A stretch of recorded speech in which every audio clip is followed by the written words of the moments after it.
ಆತ್ಮೀಯ 4 ಸಾರಿಗೆ ನಿಗಮ ನೌಕರ ಬಂಧುಗಳೇ, ನಮಸ್ಕಾರ. ಬಂಧುಗಳೇ, ಇವತ್ತು ಅಂದರೆ 21ನೇ ತಾರೀಕು ನ್ಯಾಯಾಲಯದಲ್ಲಿ ಏನೇನಾಗಿದೆ ಅಂತ ಕೆಲವೊಂದು ನೌಕರಿಗೆ ಗೊತ್ತಾಗಿದೆ, ಕೆಲವೊಂದು ನೌಕರಿಗೆ ಗೊತ್ತಿಲ್ಲ. ಆ ವಿಚಾರನ ತಿಳಿಸೋಕ್ಕೆ ಇಷ್ಟಪಡ್ತೇನೆ. ಬಂಧುಗಳೇ, ಇವತ್ತು ನ್ಯಾಯಾಲಯದಲ್ಲಿ ಏನಪ್ಪ ಅಂತಂದರೆ, ಮಾನ್ಯ ನ್ಯಾಯಮೂರ್ತಿಗಳು ಇವತ್ತು ಸಾರಿಗೆ ನೌಕರಿಗೆ ಒಂದು ಅನುಕೂಲ ಮಾಡೋ ರೀತಿಲಿ ಇವತ್ತು ಹೊರಟಿರುವಂಥದ್ದು ಎದ್ದು ಕಾಣ್ತಾ ಇರುವಂಥದ್ದು. ಯಾಕೆ ಅಂತಂದರೆ, ಸಂಸ್ಥೆಯ ಏನು ವಕೀಲರಿದ್ದಾರೆ ಅವರು ವಾದ ಮಂಡಿಸುವಾಗ ಏನು ಹೇಳ್ತಾರೆ, ಏನು 12.5% ಕೊಟ್ಟಿದ್ದಾರೆ ಅದನ್ನು ನೌಕರರು ಒಪ್ಪಿದ್ದಾರೆ ಅನ್ನೋ ರೀತಿಯಲ್ಲಿ ವರದಿ ಕೊಟ್ಟಿದ್ದಾರೆ ಅಂತೇಳಿ ಕೇಳಿಬರ್ತಾ ಇರುವಂಥದ್ದು. ಅದು ಯಾಕಪ್ಪ ಹೇಳಿದ್ದಾರೆ ಅಂತಂದರೆ, ಏನು ಮುಷ್ಕರದ ಹಿಂದಿನ ದಿನ ಅಂದರೆ 19ನೇ ತಾರೀಕು ಎಲ್ಲ ವಿಭಾಗಗಳಲ್ಲಿ ಘಟಕಗಳಲ್ಲಿ ಕೆಲವೊಂದಷ್ಟು ನೌಕರರ ಹತ್ರ ಸಹಿ ಪಡೆದಿದ್ದಾರೆ. ನಿಮಗೆಲ್ಲ ಗೊತ್ತಿದೆ. ಅದು ಏನಕ್ಕಪ್ಪ ಸಹಿ ಪಡೆದಿದ್ದಾರೆ ಅಂತಂದರೆ, ಈಗ ಆಲ್ರೆಡಿ ಸರ್ಕಾರ 12% ಕೊಟ್ಟಿದೆ, ಮತ್ತು ಅರಿಯರ್ಸ್ 26 ತಿಂಗಳ ವಿಚಾರದಲ್ಲಿ 400 ಚಿಲ್ಲರೆ ಕೋಟಿನ ಬಿಡುಗಡೆ ಮಾಡಿದೆ ಎಲ್ಲ ನಿಗಮಗಳಿಗೆ. ಮತ್ತು ಈ ಸಂಘಟನೆಗಳು ನೌಕರಿಗೆ ದಾರಿ ತಪ್ಪಿಸ್ತಾ ಇದ್ದಾವೆ ಅನ್ನೋ ರೀತಿಲಿ ಸಹಿ ಪಡ್ಕೊಂಡಿದ್ದಾರಲ್ಲ, ಆ ವರದಿನ ಇಲ್ಲಿ ವಕೀಲರು ಹೇಳ್ತಾ ಇರುವಂಥದ್ದು. ಏನಂತಂದರೆ, ಅದರಲ್ಲಿ ಸಹಿ ಪಡೆದಿರೋದೇನಪ್ಪ ಅಂತಂದರೆ, ನೀವು ಕರ್ತವ್ಯ ಮಾಡಿಲ್ಲ ಅಂದರೆ ಶಿಸ್ತು ಕ್ರಮ ಜರುಗಿಸಬೇಕಾಗುತ್ತೆ, ಪದೇ ಪದೇ ಗೈರು ಹಾಜರಿ ಆಗಬೇಡಿ, ಈ ರೀತಿ ಜಂಟಿ ಸಂಘಟನೆಗಳು ಕರೆ ಕೊಟ್ಟಿದ್ದಾವೆ ಅನ್ನೋ ರೀತಿಲಿ ಅದು ಸಹಿ ಪಡೆದಿರುವಂಥದ್ದು. ಆದರೆ ಇಲ್ಲಿ ವಕೀಲರು ಏನು ಹೇಳ್ತಾರೆ, ಆ ನೌಕರರು 12%ನ ಸಂತೋಷವಾಗಿ ಒಪ್ಕೊಂಡಿದ್ದಾರೆ. ಇಲ್ಲಿ ಈ ಸಂಘಟನೆಗಳಲ್ಲಿ ಡಿಸ್ಮಿಸ್ ಆದ ನೌಕರರು, ನಿವೃತ್ತಿ ಆದ ನೌಕರರು, ಹೀಗೆ ನೌಕರನ್ನ ದಾರಿ ತಪ್ಪಿಸ್ತಾ ಇದ್ದಾರೆ, ನೌಕರೆಲ್ಲ ಒಮ್ಮತವಾಗಿ ಒಪ್ಕೊಂಡಿದ್ದಾರೆ, ಖುಷಿಯಿಂದ ಒಪ್ಕೊಂಡಿದ್ದಾರೆ ಅಂತ ಹೇಳ್ತಾ ಇದ್ದಾರಲ್ಲ.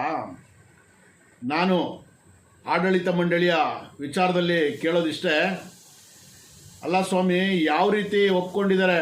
ನೀವು ಘಟಕಕ್ಕೆ ಡ್ಯೂಟಿಗೆ ಬನ್ನಿ, ಇಂಥ ರೂಟನ್ನು ಅಲರ್ಟ್ ಮಾಡಿದ್ದೀವಿ ಅಂತೇಳಿ ಸಹಿ ಪಡೆದಿರುವಂಥದ್ದು. ಆದರೆ ಜಡ್ಜ್ ಮುಂದೆ ಬೇರೆ ರೀತಿಲಿ ಬಿಂಬಿಸ್ತಾ ಇದ್ದೀರಲ್ಲ ಎಷ್ಟು ಸರಿ. ನೋಡಿ, ಇದನ್ನೆಲ್ಲ ನೌಕರು ಕೂಡ ಆಲಿಸ್ತಾ ಇದ್ದಾರೆ, ಮತ್ತು ಮಾನ್ಯ ನ್ಯಾಯಾಲಯನೂ ಕೂಡ, ಮತ್ತು ಜಡ್ಜು ಮುಖ್ಯವಾಗಿ ತುಂಬ ಆಲಿಸಿದ್ದಾರೆ ಅಂಥದ್ದು ಮೇಲ್ನೋಟಕ್ಕೆ ಕಂಡು ಬಂದಿರುವಂಥದ್ದು. ಯಾಕೆಂದರೆ ನೌಕರರು ಕಷ್ಟದಲ್ಲಿದ್ದಾರೆ, ನೌಕರು ಅವ್ರಿಗೆ ನ್ಯಾಯ ಕೊಡಿಸೋರು ಯಾರು ಅನ್ನೋಂಥ ವಿಚಾರದಲ್ಲಿ ಹಲವಾರು ಟೀಕೆ ಟಿಪ್ಪಣಿಗಳು ಸಾಮಾಜಿಕ ಜಾಲತಾಣದಲ್ಲಿ, ಮಾಧ್ಯಮಗಳಲ್ಲಿ ಎಲ್ಲ ಬಿತ್ತರವಾಗಿರೋದನ್ನ ಅವರು ಕೂಡ ಗಮನಿಸಿದ್ದಾರೆ ಅಂತೇಳಿ ನಾನು ಭಾವಿಸ್ತೇನೆ.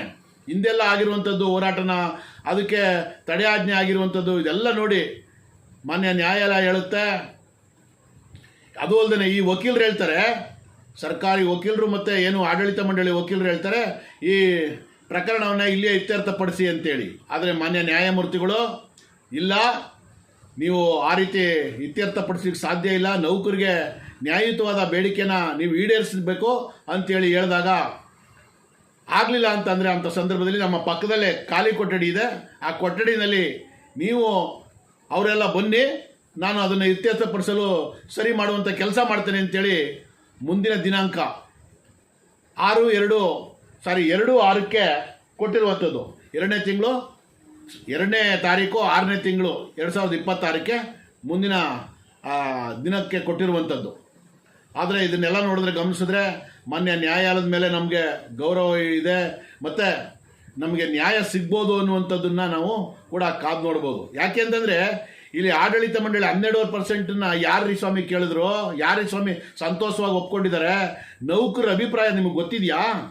ಇವತ್ತು ಕೂಡ ಮಾನ್ಯ ನ್ಯಾಯಾಲಯಕ್ಕೆ ಆಗಲಿ, ಮಾನ್ಯ ಮುಖ್ಯಮಂತ್ರಿಗಳಿಗಾಗಲಿ, ಮಾನ್ಯ ಆಡಳಿತ ಮಂಡಳಿಗಾಗಲಿ ಪತ್ರ ಬರೆಸಬೇಕಂದ್ರೆ ನೌಕರರು ಕೇಳ್ತಾ ಇರುವಂಥದ್ದು ಸಮಾನ ವೇತನ ಸ್ವಾಮಿ. ಏನು ಸರ್ಕಾರಿ ನೌಕರಿಗೆ 27% ಕೊಟ್ಟಿದ್ದೀರಿ 7ನೇ ವೇತನನ, ಅದೇ ರೀತಿ ಅದೇ ಮಾದರಿಯಲ್ಲಿ ಸಮಾನ ವೇತನ ಕೇಳ್ತಾ ಇರುವಂಥದ್ದು. 12% ಅಲ್ಲ, ನಿಮ್ಮ ಭಿಕ್ಷೆ ಎಲ್ಲ ಕೇಳ್ತಾ ಇರುವಂಥದ್ದು. ನಿಮ್ಮ ಆ 4 ವರ್ಷಕ್ಕೊಂದ್ಸಲ ಈ ರೀತಿ ಜಂಜಾಟ ಮಾಡಿಕೊಂಡು ಡಿಸ್ಮಿಸ್ಸು, ಸಸ್ಪೆಂಡು, ವರ್ಗಾವಣೆ ಆಗಿ ಪೊಲೀಸ್ ಕೇಸ್ಗಳು ಹಾಕ್ಕೊಳ್ಳಿಕ್ಕಲ್ಲ. ನೌಕರು ಕೇಳ್ತಾ ಇರುವಂಥದ್ದು ಸಮಾನ ವೇತನ ಕೇಳ್ತಾ ಇರುವಂಥದ್ದು. 12% ಸಾಕು ಅಂತ ಯಾರು ಹೇಳಿದ್ರಿ? ಇವತ್ತು ನೀವೇನಾದ್ರೂ ಆ ರೀತಿ ಸಹಿ ಮಾಡಿ ಅಂತ ಒತ್ತಡ ಮಾಡಿದ್ರು ಕೂಡ ನಾನು ನೌಕರಲ್ಲಿ ಮನವಿ ಮಾಡ್ತೇನೆ, ಮುಂದಿನ ದಿನಮಾನಗಳಲ್ಲಿ ಈಗ ಡೇಟ್ ತಗೊಂಡಿದ್ದಾರೆ, ಯಾರಾದರೂ ಅಧಿಕಾರಿಗಳಾಗಲಿ, ಆಡಳಿತ ಮಂಡಳಿ ಆಗಲಿ, ನಾವು ಒಪ್ಪಿದ್ದೀವಿ, ಇದಕ್ಕೆ ಸಹಿ ಮಾಡಿ ಅಂತ ಏನಾದ್ರು ನಿಮ್ಮನ್ನು ಕೇಳಿದ್ರೆ ದಯಮಾಡಿ ಯಾವುದೇ ಕಾರಣಕ್ಕೂ ನೀವು ಸಹಿ ಮಾಡಬೇಡಿ. ಅದನ್ನು ನಮ್ಮ ಗಮನಕ್ಕೆ ತನ್ನಿ. ಯಾಕೆ ಅಂದರೆ ನಾವು ಕೂಡ ಕೋರ್ಟ್ ಗಮನಕ್ಕೆ ತರಬೇಕಾಗುತ್ತೆ. ಈ ರೀತಿ ಒತ್ತಡ ಆಗ್ತಾ ಇದ್ದಾರೆ ಅಂತೇಳಿ ನೌಕರು ಕೇಳ್ತಾ ಇರೋದು ಸಮಾನ ವೇತನ ಸ್ವಾಮಿ.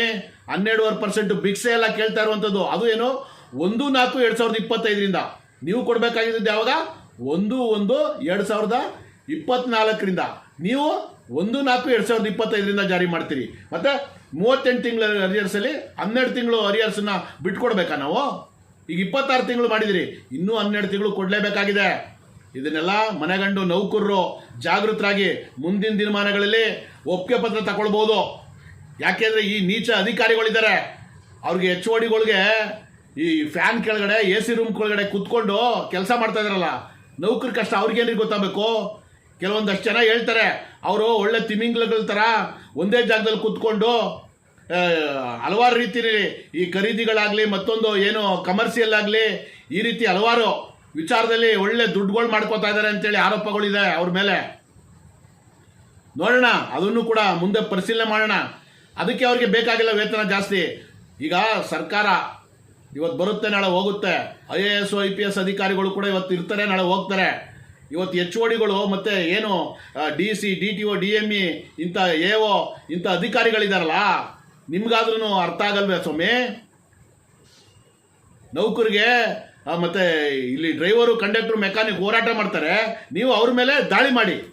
ಇದು ಎಷ್ಟು ಸರಿ? ಎಲ್ಲಿಗೆ ಹೋಗಿ ಮುಟ್ಟುತ್ತಾ ಇದೆ? ನೋಡೋಣ ಮುಂದಿನ ದಿನಮಾನಗಳು ಏನೇನು ಮಾಡಬೇಕು ಅಂತೇಳಿ. ಆದರೆ ನೌಕರಲ್ಲಿ ನಾನು ಮತ್ತೊಮ್ಮೆ ಮನವಿ ಮಾಡ್ತೀನಿ, ಆ ರೀತಿ ಏನಾರ ಒಪ್ಪಿಗೆ ಪತ್ರ ನಿಮ್ಗೇನಾರು ಕೊಟ್ಟರೆ ಯಾವುದೇ ಕಾರಣಕ್ಕೂ ಸಹಿ ಮಾಡಬೇಡಿ ಅಂತೇಳಿ ನಿಮ್ಮಲ್ಲಿ ಮನವಿ ಮಾಡ್ತಾನೆ. ಜೊತೆಗೆ ಇವತ್ತು ಏನು ಈ ಸಂಘಟನೆಗಳು ಏನೇನು ಆಗ್ತಾ ಇದೆ ನೋಡಿ, ಇನ್ನೂ ಕೂಡ ಒಳ್ಳೆಯ ಅವಕಾಶ ಇದೆ ನೌಕರಿಗೆ ನ್ಯಾಯ ಕೊಡಿಸ್ಲಿಕ್ಕೆ. ದಯಮಾಡಿ ಈಗಲಾದರೂ ಒಗ್ಗೂಡಿ ನೌಕರಿಗೆ ನ್ಯಾಯ ಕೊಡಿಸಿ. ಇಲ್ಲ ನೀವು ನಿಮ್ಮ ಪಾಡಿಗೆ ನೀವು ಅಲ್ಲೇ ಮನೇಲೇ ಇರಿ ಅಂತೇಳಿ ನಾನು ಭಾವಿಸ್ತೇನೆ. ದಯಮಾಡಿ ಈ ಸರ್ಕಾರ ಮತ್ತು ಆಡಳಿತ ಮಂಡಳಿ, ಈ ಸಾರಿಗೆ ಸಚಿವರು ಎಲ್ಲೆಲ್ಲಿ ಏನೇನು ಹೇಳಿಕೆಗಳು ಕೊಟ್ಟಿದ್ದಾರೆ ಅಂತ ತಮಗೆಲ್ಲ ಗೊತ್ತಿದೆ.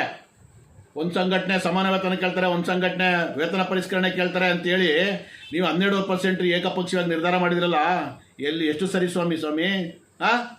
ಇದನ್ನು ನಾವು ಖಂಡಿಸ್ತೇವೆ.